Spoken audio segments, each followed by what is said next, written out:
Bonjour à tous, je suis Éric Boutouiri, administrateur du programme ESAM 2030, Construisons nos métiers, à ESAM Université. Je vous souhaite la bienvenue dans cette émission qui sera dédiée donc aux formations que nous avons lancées dans le cadre du programme ESAM 2030 et nous sommes en direct des studios Majorel. Le programme ESAM 2030, Construisons nos métiers, est lauréat d'un programme d'investissement d'avenir. Nous fêtons les 2 ans du programme à quelques jours près puisque ce programme a été lancé officiellement le 13 mai 2019. Donc Emeline Rutter, bienvenue sur notre 3e table ronde destinée au Bac+1 du programme ESAM 2030. Alors vous êtes étudiante en Bac+1, spécialisation intégration web et programmation informatique, c'est bien cela, au CNAM de Paris. C'est ça. Voilà. Alors, en propos introductifs, quelques éléments. D'où venez-vous? Quelle formation avez-vous suivi? Et puis, peut-être une question pour rentrer un peu dans le vif du sujet du Bac+1. Comment avez-vous connu cette formation? Alors, j'ai un parcours un peu atypique. Je suis de base de formation avec un CAP fleuriste. Et ensuite, par la suite, j'ai fait un bac pro en travaux paysagers. Et en fait, je voulais continuer mes études dans un BTS gestion et protection de la nature, mais il n'y avait pas de débouché, il fallait beaucoup se spécialiser. Et j'ai fait en fait une petite formation bureautique pour trouver un emploi dans l'administration. Ouais. Et à ce moment-là, en fait, je me suis rendu compte que déjà j'étais très à l'aise avec l'informatique et que effectivement, les personnes qui étaient à ce cours venaient souvent en fait me demander de l'aide. Et en fait, à ce moment-là, j'ai eu un déclic. Je me suis dit en fait, il faut que je continue ma formation dans l'informatique. Ça m'intéresse. Je veux savoir un peu comment ça se passe. Et j'ai ma conseillère de l'époque de la mission locale en fait qui m'avait parlé du Pass numérique pro qui était proposé par le CNAM. Et j'ai fait la journée de présentation. Et du coup, ça m'a plu et j'ai fait le Pass numérique pro en intégration web. Et du coup, naturellement, le CNAM nous a proposé le Bac+1 cette année, toujours en intégration web. Et donc, du coup, me voilà dans la formation. D'accord, très bien.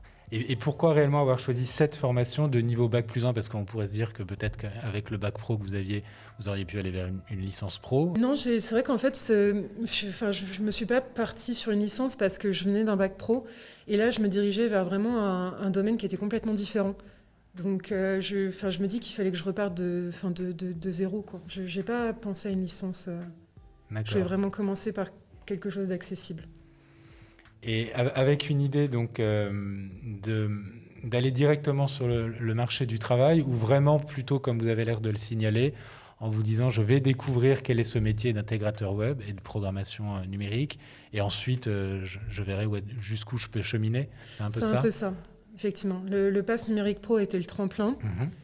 Ensuite, vu que moi je me plaisais effectivement dans la programmation web, j'ai poussé avec le Bac+1. Et après, pour la plupart, effectivement, même des personnes de ma classe, on part plutôt sur des études pour l'instant. D'accord. Et sur ces questions-là, donc justement, vous pouvez nous en dire un peu plus? Vous étiez combien? Vous parliez de classe. Vous étiez combien dans cette formation? Donc cette année, on était une vingtaine parce qu'en fait, on est une classe réunie. On a un tronc commun en fait. Et après, on est séparés en 2 options. Moi, je suis en intégration web et après, il y a aussi les développeurs, les DevOps, ce qu'on appelle. D'accord, donc ce sont deux métiers bien spécifiques. C'est ça. D'accord, très très bien. Pour vous, quels sont les points forts aujourd'hui de cette formation et qu'est-ce qu'elle vous a réellement apporté? Ça peut être d'un point de vue aussi personnel, mais surtout professionnel. Alors cette année, ça a été un peu compliqué parce qu'à cause de la crise sanitaire, l'enseignement s'est fait essentiellement qu'à distance. Oui. Donc, c'est-à-dire que j'ai rencontré les personnes de ma classe au mois de février pour 1 jour par semaine. Mais si je devais parler de points forts, je dirais qu'effectivement, on est encadré par des professionnels qui aiment leur métier. Et c'est vrai que on peut leur poser des questions. Qu'avez-vous préféré réellement dans cette formation? Alors, on dit bien que vous êtes encore étudiante, donc vous allez vers la diplomation, mais néanmoins, vous avez déjà quand même un peu de recul. Qu'est-ce que vous avez apprécié? Est-ce que c'est le fait que vous ayez été encadré, le fait qu'il y ait des petits effectifs? Est-ce que c'est l'expérience professionnelle? Qu'est-ce qui vous a le plus plu, pourrait-on dire? Et peut-être, quels sont les points d'amélioration que vous avez aussi identifiés? Alors, si je vais parler de ce qui m'a le plus plu, après, moi, personnellement, c'était aussi les cours sur Photoshop Illustrator, parce que c'est le côté un petit peu design et effectivement création que j'aimais bien. Mais Enfin, de manière générale, c'est vraiment effectivement le professionnalisme de certains de nos professeurs. Enfin voilà, qu'on sentait qu'ils aimaient leur sujet et qu'ils voulaient vraiment nous le faire partager. Et c'était pas du tout une manière de nous décourager, quoi, au contraire, puis de nous pousser. Et après, en axe d'amélioration, je dirais que ça dépend parce qu'effectivement, on a des professeurs qui étaient des très bons pédagogues et il y en a d'autres effectivement qui sont plus professionnels mais qui ont peut-être un peu plus de mal à le transmettre à leurs élèves. À transmettre leur savoir, leur connaissance ou leur pratique aussi peut-être. C'est ça. Très bien. Aujourd'hui, que souhaitez-vous faire, une fois diplômé ? J'aimerais me rapprocher effectivement plus de ce qu'on appelle le web designer, donc la personne effectivement qui va plus s'occuper du design des sites web. Très bien. Voilà. Et le petit mot de la fin, si vous deviez recommander cette formation, ce bac plus 1 à des proches, vous le feriez et comment est-ce que vous pourriez en parler ?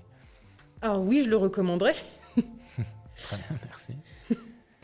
Et après, je pense qu'effectivement, ça se dirige pour des personnes peut-être qui ont déjà peut-être une première expérience dans le web et qui veulent pousser leurs études. Et après, pour un mot de la fin, si je puis dire, c'est effectivement ne laissez personne décider pour vous et n'ayez pas peur, faites-le.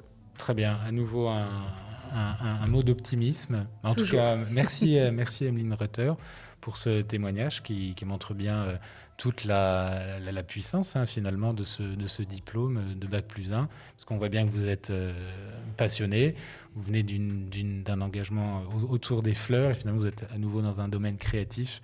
Je pense que ce n'est pas du tout antinomique. Merci à nouveau et puis à bientôt. Merci à vous.